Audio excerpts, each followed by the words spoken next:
मध्य प्रदेश में 2023 में होने वाले विधानसभा चुनाव को लेकर इंदौर में भाजपा मीडिया प्रशिक्षण शिविर आयोजित किया गया, जिसमें संभाग के 9 जिलों के 250 से ज्यादा कार्यकर्ता शामिल हुए। प्रशिक्षण शिविर के उद्देश्य को लेकर हमारी सहयोगी ऐश्वर्या द्विवेदी ने मध्य प्रदेश भाजपा के मीडिया प्रभारी लोकेंद्र पाराशर से खास चर्चा की। आइए जानते हैं उनका क्या कहना है। आज हम मौजूद हैं इंदौर के महावीर बाग में, जहां बीजेपी का मीडिया प्रशिक्षण चालू है। आज हमारे साथ मौजूद हैं लोकेंद्र पाराशर जी, जो कि बीजेपी के मीडिया प्रभारी हैं। आज उनसे हम कुछ इस मीटिंग के बारे में चर्चा करेंगे। सर, ये जो मीटिंग चालू है यहाँ पे, मीडिया प्रशिक्षण जो हो रहा है, वो किस विषय में हो रहा है, किस मुद्दे को लेकर? देखो, भारतीय जनता पार्टी के कार्यकर्ता जो मीडिया विभाग से जुड़े हुए हैं, वे तकनीकी रूप से सक्षम हों, वैचारिक रूप से सबल हों, इसके लिए प्रदेश स्तर पर पहले प्रशिक्षण हुआ। प्रदेश स्तर पर ट्रेनर्स की ट्रेनिंग हुई। उसके बाद संभाग स्तर पर संभाग में रहने वाले ज़िले, उनके मीडिया प्रभारी, ज़िलों में जो हमारे 7 मोर्चे हैं उनके मीडिया प्रभारी, और उस ज़िले में आने वाले सारे मंडल, ऐसे लगभग हर संभाग में 150 से 250 के बीच संख्या हमारे मीडिया के क्षेत्र में काम करने वाले कार्यकर्ताओं की रहती है। तो उनके वैचारिक प्रबोधन होता है, हमारे विचार की विकास यात्रा कैसी है, हमारी सरकारें, केंद्र की, राज्य की सरकारें काम कैसे कर रही हैं और उन कामों को कैसे समाज तक ले जाना है, जनता तक ले जाना है, समाचार का निर्माण कैसे करना है, इंट्रो कैसे बनता है, हेडलाइन कैसे बनती है, उसका समाचार का विस्तार कैसे होता है, वाइट कैसे देना चाहिए, डिबेट में जाने से पहले क्या तैयारियां करना चाहिए, ऐसी चीज़ें हैं। तकनीकी सपोर्ट कैसे मिलता है, सोशल मीडिया पर हमें कैसे काम करना चाहिए, ये सारे एक प्रकार से ये तकनीकी सत्र अधिक हैं। इसलिए जो कार्यकर्ता मीडिया का काम जिसको मिला है, तो मीडिया का काम करने के लिए वो तकनीकी रूप से भी सक्षम हो, बौद्धिक रूप से भी सक्षम हो, इसके लिए सारे प्रयास हैं। जी, ये जानना चाहते हैं कि क्या इसमें आगामी चुनाव को लेकर भी कुछ चर्चाएं होंगी? देखो, हम राजनीतिक दल हैं तो निश्चित तौर पर जो भी करते हैं, चुनाव हमारे टारगेट पर रहता ही है।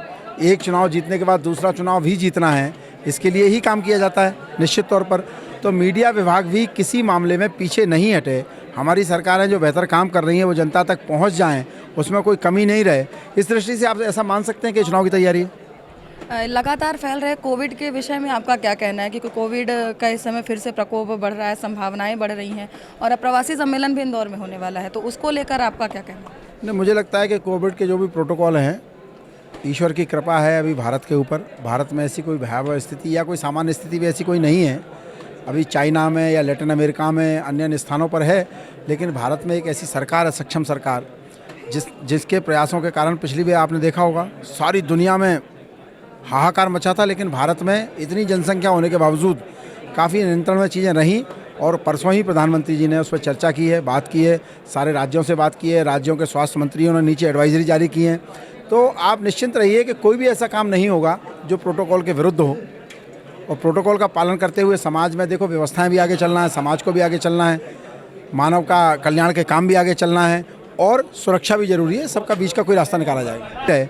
इस दृष्टि से आप ऐसा मान सकते हैं कि चुनाव की तैयारी है। लगातार फैल रहे कोविड के विषय में आपका क्या कहना है? क्योंकि कोविड का इस समय फिर से प्रकोप बढ़ रहा है, संभावनाएं बढ़ रही हैं, और अब प्रवासी सम्मेलन भी इंदौर में होने वाला है, तो उसको लेकर आपका क्या कहना है? नहीं, मुझे लगता है कि कोविड के जो भी प्रोटोकॉल हैं, ईश्वर की कृपा है अभी भारत के ऊपर। भारत में ऐसी कोई भयावह स्थिति या कोई सामान्य स्थिति भी ऐसी कोई नहीं है। अभी चाइना में या लैटिन अमेरिका में, अन्य स्थानों पर है, लेकिन भारत में एक ऐसी सरकार है, सक्षम सरकार, जिसके प्रयासों के कारण पिछली बार आपने देखा होगा सारी दुनिया में हाहाकार मचा था, लेकिन भारत में इतनी जनसंख्या होने के बावजूद काफ़ी नियंत्रण में चीज़ें रहीं। और परसों ही प्रधानमंत्री जी ने उस पर चर्चा की है, बात की है, सारे राज्यों से बात की है, राज्यों के स्वास्थ्य मंत्रियों ने नीचे एडवाइजरी जारी की हैं। तो आप निश्चिंत रहिए कि कोई भी ऐसा काम नहीं होगा जो प्रोटोकॉल के विरुद्ध हो, और प्रोटोकॉल का पालन करते हुए समाज में, देखो, व्यवस्थाएं भी आगे चलना है, समाज को भी आगे चलना है, मानव का कल्याण के काम भी आगे चलना है, और सुरक्षा भी जरूरी है। सबका बीच का कोई रास्ता निकाला जाएगा। एक सवाल और है कि भारत जोड़ो यात्रा को लेकर कि जो राहुल गांधी की भारत जोड़ो यात्रा चल रही है, तो कांग्रेस की पार्टी की तरफ से कहना बढ़ रहा है कि बीजेपी घबरा रही है उससे, तो उस विषय में बीजेपी का क्या राय है, क्या कहना है? देखो, बीजेपी में घबराहट का तो कोई प्रश्न इसलिए नहीं है कि सबल नेतृत्व है, सक्षम नेतृत्व है बीजेपी में, निर्णायक नेतृत्व है बीजेपी में, और लगातार हम सरकार में आ रहे हैं। तो ये जनता के वोट की दम पे आते हैं, और जनता वोट तब देती है जब आप जनता का कल्याण करते हैं।